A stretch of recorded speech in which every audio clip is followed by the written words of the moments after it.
ରାଜନୀତିରେ ଆପଣ ଜାଣିଥିବେ ଯେହେତୁ ଦଳ ଭିତର ଯେତେ ସବୁ ନିଷ୍ପତ୍ତି ନିଆଯାଏ ଏଟା ସବୁ ଅନେକ ସମୟରେ ବଡ ବଡ ନେତାଙ୍କ ପ୍ରତି ପ୍ରଯୁଜ୍ୟ ହୁଏ ନାହିଁ। नमस्कार मु स्वागत करुच्ची न्यूज रूम को मो सहित अच्छा वरिष्ठ सांबादिक राजाराम शतपथी सर सर गोटे चर्चा आरंभ हो सारी जे प्रधानमंत्री मोदी उत्तराधिकारी खोजा चली जो समय रे रविवार दिन प्रधानमंत्री मोदी नागपुर स्थित आरएसएस कार्यालय को जाइथिबा कथा सामना को आसुची। संजय राउत जी शिवसेना उद्धव गोष्ठीर नेता रही आगधाड़ीर नेता से कथा कहउचंती जे संभवतः मोदी ये गस्त आरएसएस कार्यालय को जे किए हम परवर्ती समय रे मोदी उत्तराधिकारी रिटायरमेंट नवा कथा संभवतः प्रधानमंत्री मोदी भावुंट को भाव देखुं कौन ये कार्यकाल अधारू प्रधानमंत्री मोदी रिटायरमेंट नहीं जीवे। एक कथा सत रविवार दिन प्रधानमंत्री नरेंद्र मोदी नागपुर गस्त समय जो मुख्य कार्यालय सेठी अच्छी सेठिकी जाइथिले एवं विभिन्न कार्यक्रम से भाग नहीं आरएसएस अवश्य कथा उठुची जे प्रधानमंत्री नरेंद्र मोदी आसंता सेप्टेम्बर रे तांकर जन्मदिन 75 वर्ष हो तेणु समस्त कथार सत्यता थाऊ बा न थाऊ ये साधारण ए प्रकार आलोचना होची निश्चय। आपनकर मन थी बीजेपी दल निजे वर्ष आगे गोटे निष्पत्ति नहीं जे 75 वर्ष रु ऊर्ध हेले आउ विशेष राजनीति कार्यक्षम हवा संभव नुहे तेणु जो मान सब दल में 75 वर्ष ऊर्ध समय धरी अच्छा 75 रु अधिक बयस जार से कालक्रमे विभिन्न पद पदवी आस्ते आस्ते दे जगार नुआ पीढ़ीर लोक अणा एमती गोटे निष्पत्ति बीजेपी पक्षर किंतु राजनीति आपड़ जानते जेहेतु दल भीतर जिते सब निष्पत्ति निजाए सब अनेक समय बड़ बड़ नेता प्रति प्रযোज्य हुए नहीं। नहीं जो कथा संजय राउत एठी उदाहरण देइछंती से कहउछंती जे ये नियम आडवाणी को ऊपर लागू होईची मुरली मनोहर जोशी को ऊपर लागू होईची सो ये नियम रहिची प्रधानमंत्री को संभवतः कथा नहीं मु बुझिली मुझे कहली जे नियम अनेक बड़ बड़िया प्रति लागू हुए तार अर्थ है अनेक बहुत पुराना लोक अच्छा जो मैंने कि सही समय अंतत कौन सी बड़ पद पदवी ना किंबा आगु से प्रकार पद पदवी रही संभावना क्षीण जथा मुरली मनोहर जोशी एवं एल.के. आडवाणी जो समय से धीरे धीरे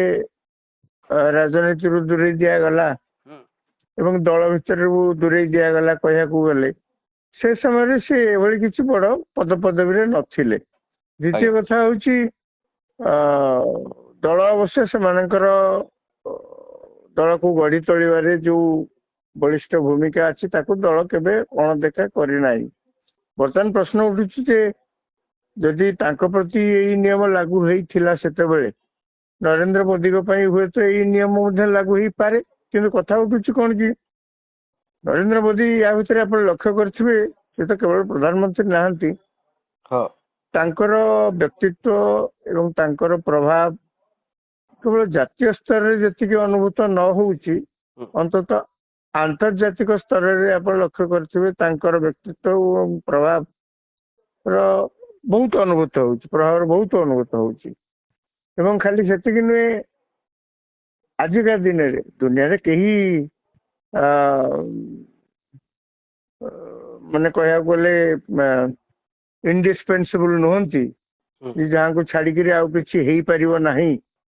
एमती तो दुनिया रे किसी नहीं किंतु कथा हूँ आजिका दिन रे निश्चित भाव में बीजेपी एवं अन्य राजनैतिक दल भितर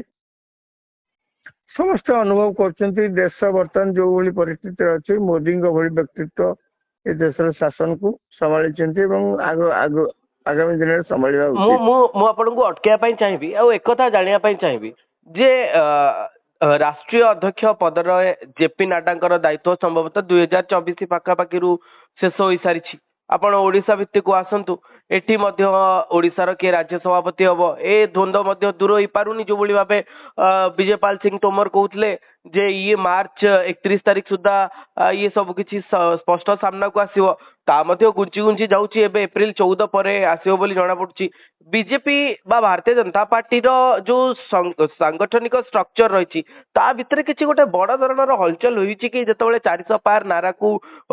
टच करि पारि नथला भारतीय जनता पार्टी परवर्ती समय रे आरएसएस रो किसी अधिक प्रभाव रहुची कि भारतीय जनता पार्टी उपरे जा फल कि सब निर्णय नवा पई राष्ट्रीय अध्यक्ष पद कथा कहतु किंबा ओडिशा रे राज्य बीजेपी सभापति पद कथा कहतु ए क्षेत्र में किसी गोटे बड़ प्रभाव रहुची कि जोथि पाई संजय राउत एभली मत देथिबे जे दीर्घ एते दिन पर धरी जेतेबेले प्रधानमंत्री मोदी आरएसएस कार्यालय को जाई नथिले से काहेकि गले एवं से तांकु निजर बयान कथा मने पकई दुचंदी मोदींकर कथा जे 75 वर्ष बयस पर केही au सत्तारे रही परिबे नाही ये सब गोटे बड़ फैक्टर काम करछि कि एभली ମୁଁ ଆପଣଙ୍କ କଥାକୁ ଅସ୍ୱୀକାର କରୁନି ଏସବୁ ଫ୍ୟାକ୍ଟର କାମ କରୁଥାଇପାରେ କିନ୍ତୁ ମୋର କହିବା କଥା ଯେ ଆପଣ ଯୋଉ ଉଦାହରଣ ଦଉଛନ୍ତି ସେ ଉଦାହରଣ ମଧ୍ୟ ଅନେକ ତାଙ୍କ ଦଳ ଭିତରେ ଦଉଛନ୍ତି ଯେ ଜେପି ନଡ୍ଡାଙ୍କର କାର୍ଯ୍ୟକାଳ ସରିଗଲାଣି କିନ୍ତୁ ତା ମଧ୍ୟ ସେ ସଭାପତି ପଦବୀରେ ଅଛନ୍ତି। ଆପଣ ଯଦି ରାଜ୍ୟ ସ୍ତରରେ ଦେଖିବେ ମନମୋହନ ସାମନ୍ତଙ୍କର କାର୍ଯ୍ୟକାଳ ମଧ୍ୟ ସରିଗଲାଣି ତାଙ୍କୁ କିନ୍ତୁ ଦଳ ହଠାତ୍ ମାନେ ନୂଆ ତାଙ୍କୁ ବାଦ ଦେଇକିରି ନୂଆ ଲୋକଙ୍କୁ ଆଣି ରଖିବା ଦଳ ମଧ୍ୟ 3 ଥର ଚିନ୍ତା କରୁଛି।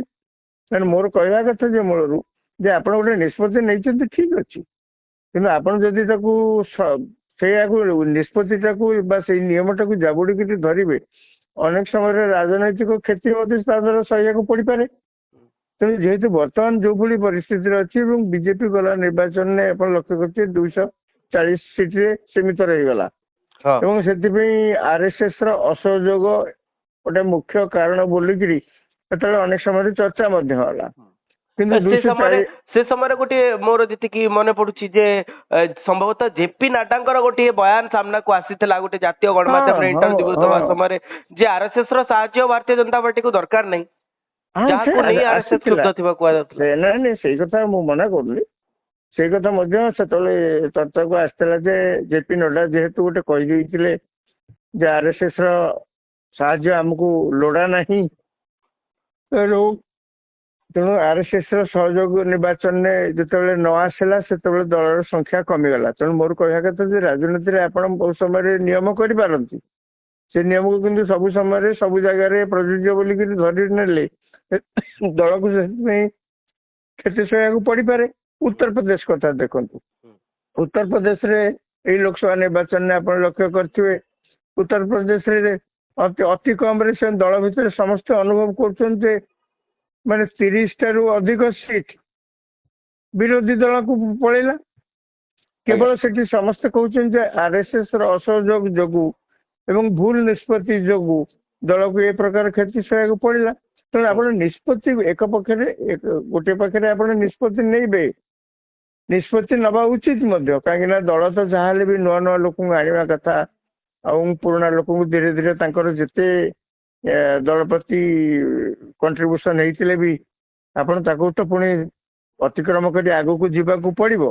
तेणु गोटे समय हुए तो मोदी को सही निष्पत्तिर शिकार होगा पड़ पारे से ठीक अच्छी से आज व्यक्तित्व प्रभाव यथेष्ट रही आजिका दिन में जातीय और आंतर्जातिक स्तर में किंतु गोटे समय आसो हुए तो बदला जाकर जगह आउ क्या प्रधानमंत्री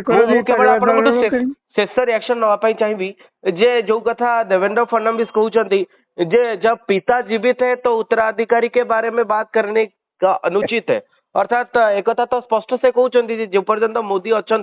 से पर्यंत आउ कहार अल्टरनेटिव चिंता करवाटा ठीक नुह अर्थात जदि 75 वर्ष है मोदी निज दायित्व रे रहिबे बोली आपण भाबुछंती मु जहा कहूଥିଲି वर्तमान से सही कथाटा को से कहउछंती कोन से कहउछंती ना मु जो कहली आपण निष्पत्ति नहीं पारंती किंतु निष्पत्तिटा को दृढ़ भाव में सठिक भाव में सब सब जगह कार्यकारी करवा संभव नुह जोटा को से कहले घरे बापा बंची पर्यंत आउ तांकर उत्तराधिकारी क्या आपण बाछार आवश्यकता कोठी आसला मोदी जितेबाला अच्छा प्रभाव अटूट रही देश में समस्ते अनुभव कर जन व्यक्तित्व प्रधानमंत्री दायित्व में बर्तमान घड़ी संधि मुहूर्त रहा उचित से समय देवेंद्र फडणवीस कहवा कथा जे परे आउ क्या ପ୍ରଧାନମନ୍ତ୍ରୀ କରାଯିବ ବା ସେଥିରେ ଦଳର ମୁଖିଆ ଭାବରେ ଗ୍ରହଣ କରାଯିବ ସେ ବିଷୟରେ ଚିନ୍ତା ଏପର୍ଯ୍ୟନ୍ତ କରିବାର କାହାର ଆବଶ୍ୟକତା ନାହିଁ। ତାଙ୍କ କହିବା କଥାଟା ସେଇଆ ଯାହା ମୁଁ କହୁଥିଲି ଯେ ଆପଣ ନିଷ୍ପତ୍ତି ନେଇଛନ୍ତି। ଧନ୍ୟବାଦ ନିୟମ ସାର୍ ଆପଣ ଆମ କରିଛନ୍ତି। ସହିତ ରହିଲେ ଏବଂ ଇଏ ପୁରା ତମାମ ଦିଗ ବିଷୟରେ ଆଲୋଚନା କଲେ। ପ୍ରଧାନମନ୍ତ୍ରୀ ମୋଦିଙ୍କର ରିଟାୟାରମେଣ୍ଟକୁ ନେଇ କଣ ଆପଣଙ୍କର ଆକଳନ ରହିଥିଲା?